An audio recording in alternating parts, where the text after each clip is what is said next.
Saludos cordiales, profesor. Es un honor para mí poder presentar el grupo de trabajo conformado por Jiménez Luis, Quexada Fabián y quien habla Jixi Gaspar. Sistema Nacional de Finanzas Públicas. ¿Qué es el SINFIP?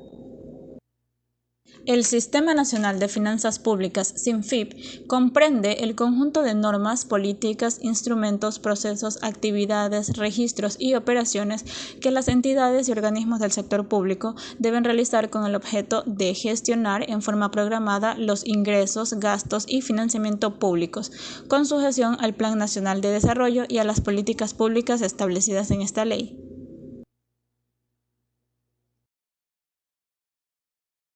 Ahora nos preguntamos, ¿cuál es el ente rector?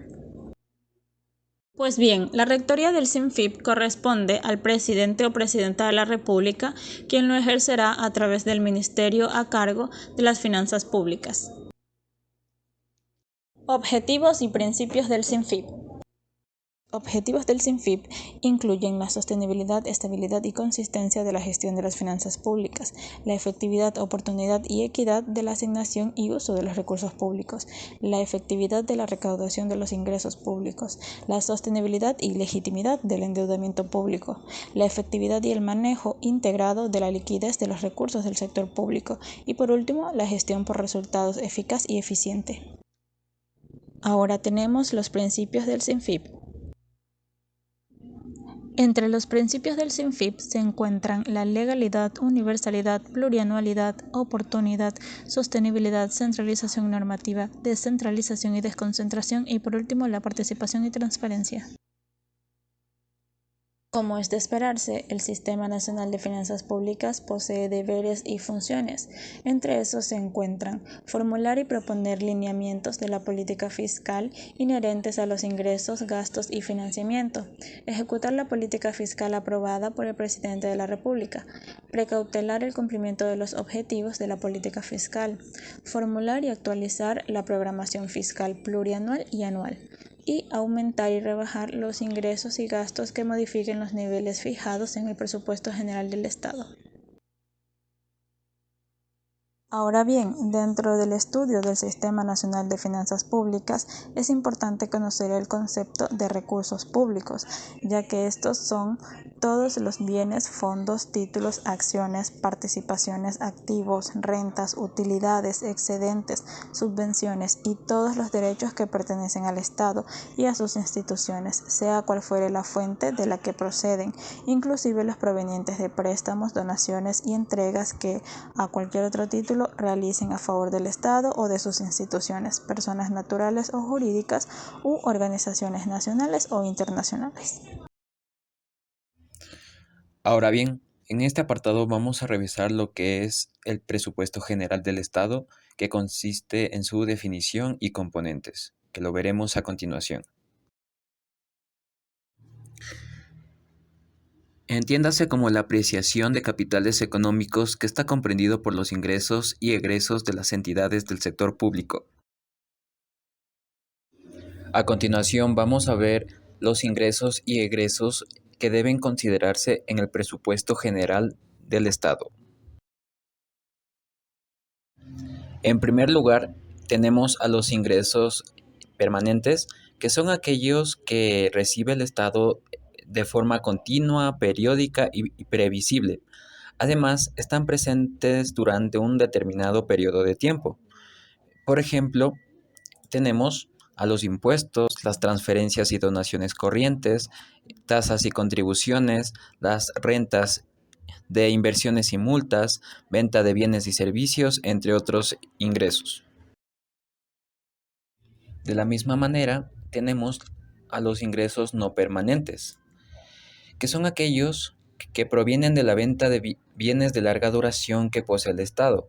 Entre ellos tenemos las transferencias y donaciones de capital e inversión, también la venta de activos no financieros, entre otros, que también son considerados en esta categoría.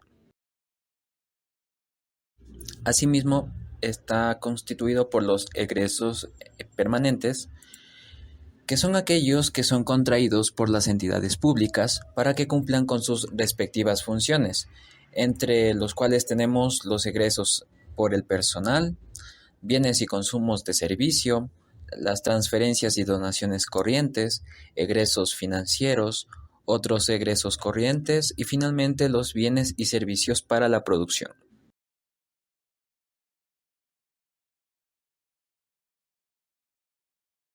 Finalmente tenemos los egresos no permanentes, que son aquellos que contribuyen al crecimiento del patrimonio del Estado, entre los cuales tenemos las transferencias y donaciones de capital e inversión, bienes y servicios para la inversión, obras públicas, egresos de capital, egresos en personal para la inversión y finalmente otros egresos que también son considerados en este apartado. Seguidamente, tenemos los componentes del Sistema Nacional de Finanzas Públicas, o mejor conocido como SINFIP. Política y programación fiscal.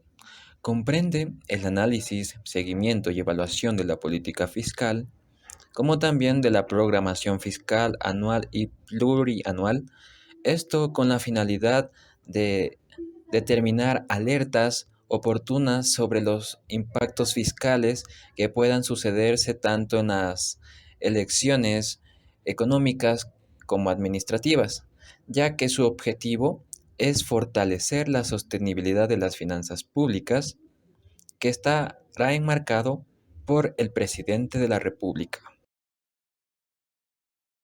Por otra parte, tenemos los ingresos, que comprende la proyección y análisis de los ingresos estatales, que servirá también para la creación de mecanismos competentes, esto con el fin de una mejor optimización de la recaudación que ejecuta el Estado. Por otra parte,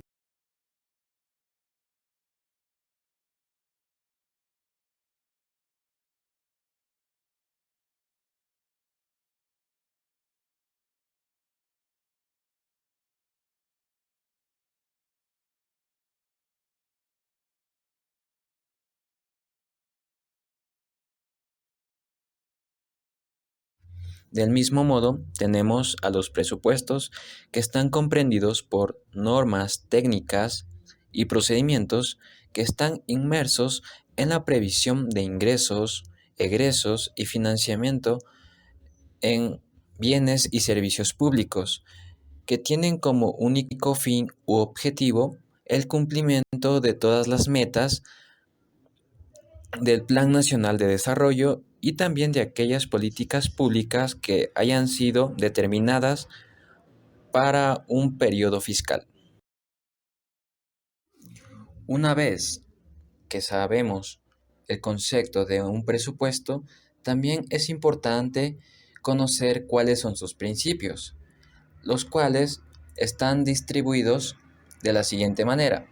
Primero, está la especificación y programación, la plurianualidad, eficiencia y eficacia, sostenibilidad, transparencia, legalidad, unidad y equilibrio, universalidad, legalidad e integralidad.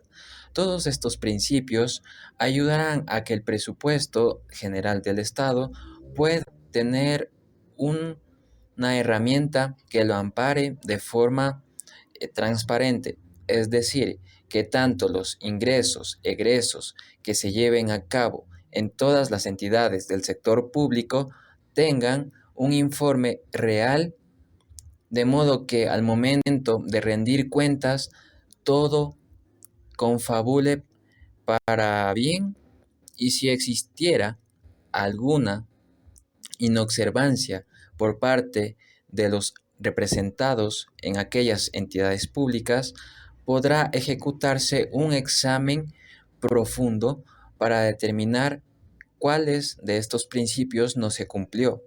Entonces, el objetivo de estos será fortalecer más allá las finanzas públicas, de modo que haya un excelente manejo por parte de ellas en cualquier sector estratégico que se esté dando, ya sea proyectos o programaciones que contribuyen para el crecimiento del Estado.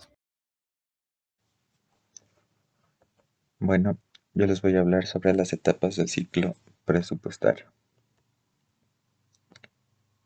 De acuerdo con el artículo 96 del COPLAFIP, es de cumplimiento obligatorio para todas las entidades y organismos del sector público y comprende las siguientes etapas: programación presupuestaria, formulación presupuestaria, aprobación presupuestaria, ejecución presupuestaria, evaluación y seguimiento presupuestario, clausura y liquidación presupuestaria. Con la finalidad de asegurar una adecuada coordinación de procesos interinstitucionales de todas las fases del ciclo presupuestario, el ente rector de las finanzas públicas emitirá lineamientos a todas las entidades del sector público, excepto los gobiernos autónomos descentralizados. Estos lineamientos serán referenciales para los gobiernos autónomos descentralizados. Componente de endeudamiento público. Constituye el conjunto de obligaciones adquiridas por las entidades del sector público y proviene de contratos de mutuo, colocaciones de bonos y otros valores que apruebe el Comité de Deuda, incluidos las titularizaciones y las cuotas de participación. De acuerdo con el artículo 123 del COPLAFIP, el componente del endeudamiento público comprende los siguientes ámbitos: normar, programar, establecer mecanismos de financiamiento, presupuestar, negociar, contratar, registrar, controlar, contabilizar y coordinar la aprobación de operaciones de endeudamiento público, administración de deuda pública y operaciones conexas para una gestión eficiente de la deuda.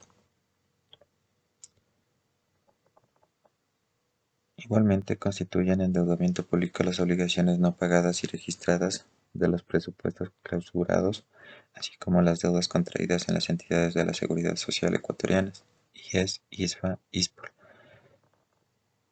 Hay que acotar que bajo ningún mecanismo se podrá desconocer la deuda de ejercicios clausurados con estas instituciones. Se excluye del endeudamiento público las siguientes transacciones: convenios de pago que contemplen o no costos cuya entrada en vigencia no provoca de forma inmediata una extinción de las obligaciones ni traspaso de propiedad; derechos contractuales originados o vinculados a operaciones ordinarias que no requieran garantía soberana. Igualmente tenemos que se excluye del endeudamiento público las obligaciones pendientes de pago que sean canceladas en el mismo ejercicio fiscal de su devengo; cualquier título, valor o nota del Tesoro con fecha de vencimiento de menos de 360 días;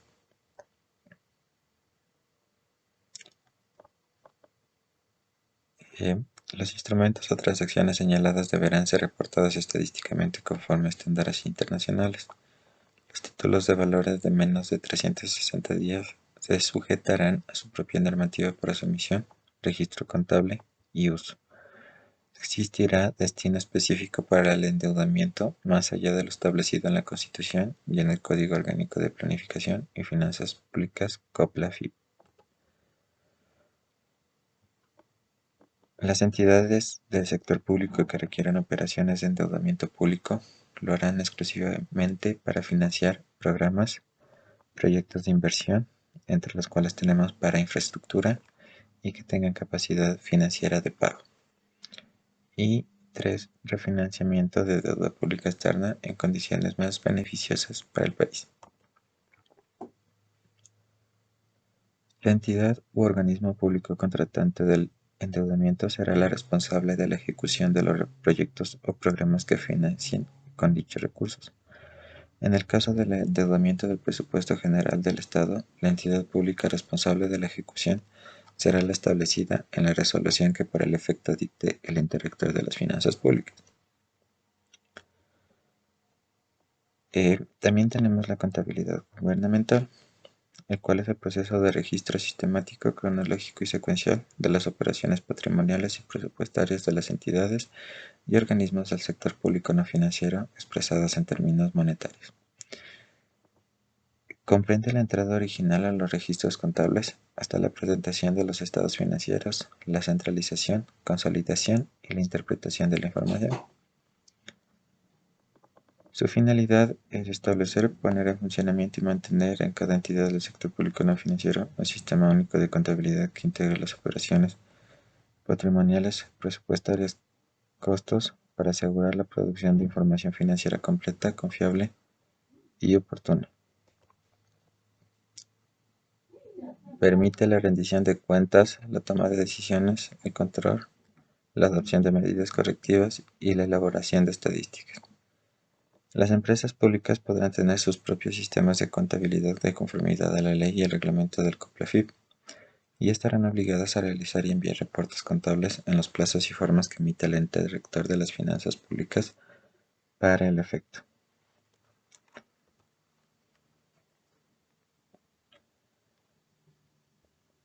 Registro de recursos financieros y materiales.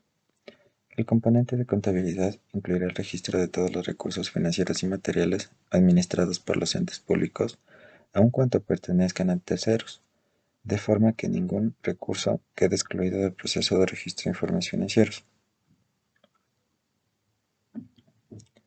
Entes financieros y entidades operativas responsables. Las entidades operativas desconcentradas responsables de la administración de sus presupuestos dispondrán de datos e información contable y presupuestaria individualizada con los detalles que establecerá para el efecto el ente rector de las finanzas públicas. Por consiguiente, tenemos las obligaciones de los servidores de las entidades. Las máximas autoridades de cada entidad o organismo público serán las responsables de velar por el debido funcionamiento del componente de contabilidad gubernamental. También tenemos la contabilización inmediata. Aquí los hechos económicos se contabilizarán en la fecha que ocurra. Y también dentro de cada periodo mensual no se anticiparán ni postergarán los registros respectivos.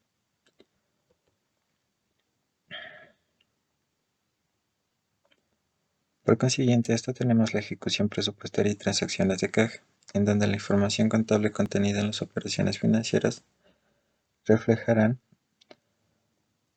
tanto la ejecución presupuestaria como las transacciones de caja.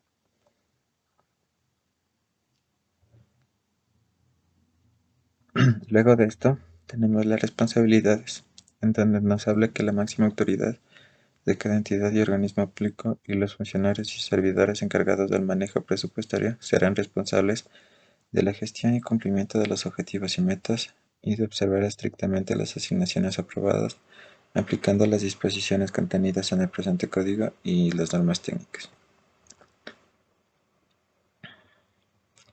También nos habla de las sanciones, ya que son el incumplimiento de las obligaciones serán sancionadas con una multa de hasta 2 remuneraciones mensuales unificadas del respectivo funcionario y servidor responsable, o de ser el caso, la destitución si el incumplimiento obedece a negligencia grave, sin perjuicio de las responsabilidades civiles o penales a que hubiere lugar.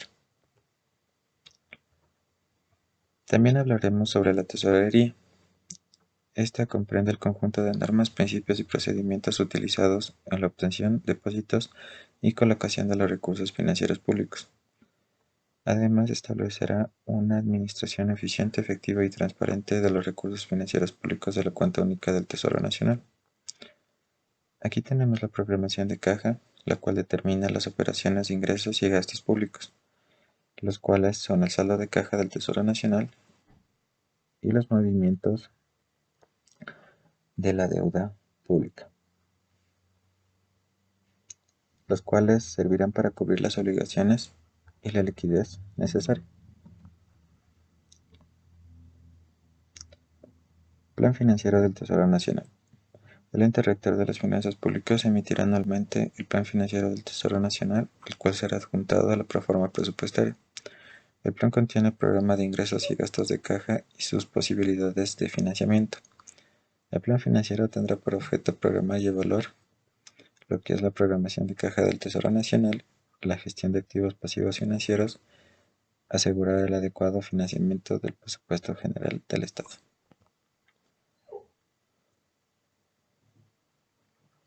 El Sistema Único de Cuentas está conformado por la cuenta única del Tesoro Nacional, las subcuentas de los gobiernos autónomos descentralizados, las cuentas de la Seguridad Social, las cuentas de las empresas públicas, las cuentas de la banca pública.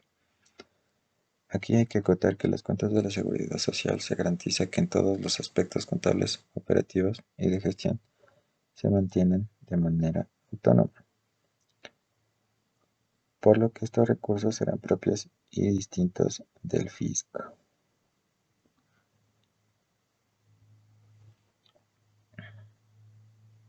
Banca pública.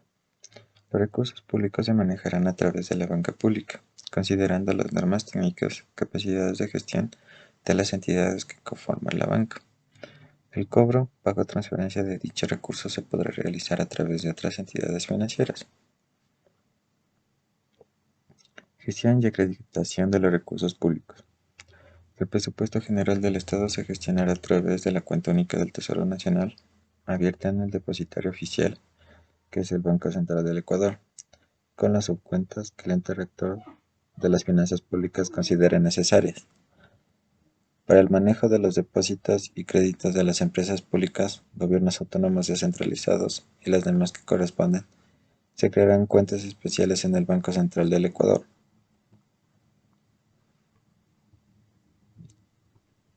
De igual manera, todo organismo, entidad y dependencia del sector público no financiero que goce o no de autonomía económica y o presupuestaria o financiera deberá acreditar la totalidad de recursos financieros públicos que obtenga, recaude o reciba de cualquier forma las respectivas cuentas abiertas en el Banco Central del Ecuador.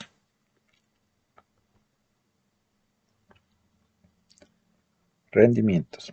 Los rendimientos que se generen en las inversiones de la cuenta única del Tesoro Nacional se restituirán a esa cuenta en su totalidad, salvo las comisiones pertinentes que autorice el ente rector de las finanzas públicas dentro de las operaciones financieras.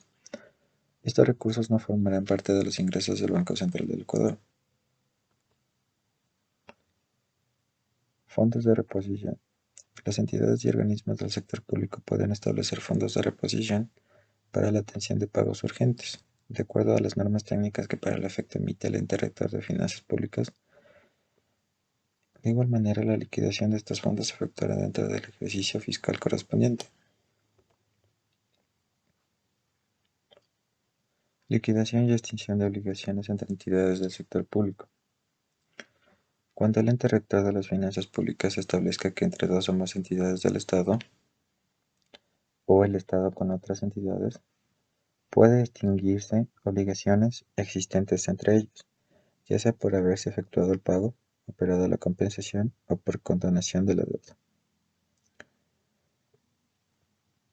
De esta forma, el plazo determinado en donde se suscriben obligatoriamente un convenio de extinción de obligaciones. Para los efectos anotados, las entidades del Estado observarán obligatoriamente las normas que expida el ente rector de las finanzas públicas. Sentencias. Las entidades y organismos del sector público deberán de cumplimiento inmediato a las sentencias ejecutoriadas y pasadas en autoridad de cosa juzgada, y si implican el egreso de recursos fiscales, dicha obligación se financiaría con cargo a las asignaciones presupuestarias de la respectiva entidad u organismo, para lo cual, si es necesario, se realizarán las reformas respectivas en el gasto no permanente.